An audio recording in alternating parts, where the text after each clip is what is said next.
ناظرین، یہ کیسی ترقی ہے کہ جس میں نہ تو بجلی پوری ہو رہی ہے، نہ پیٹرول پورا ہو رہا ہے، نہ ڈیزل پورا ہو رہا ہے، نہ معیشت چل رہی ہے، نہ انڈسٹری چل رہی ہے، نہ صحت کا کوئی حال ہے، نہ زراعت کا کوئی حال ہے۔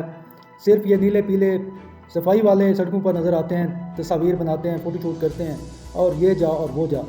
تو سمجھ سے بالاتر ہے کہ یہ ترقی کہاں ہو رہی ہے، کس ستارے پہ ہو رہی ہے، کس سیارے پہ ہو رہی ہے، کس دنیا میں ہو رہی ہے۔ پاکستان میں تو حالات جوں سے توں ہیں، بلکہ خراب سے خراب تر ہوتے جا رہے ہیں۔ جنگ ایران اور امریکہ کی ہوئی، اور مشکلات مسائل پاکستانی کو برداشت کرنے پڑے ہیں۔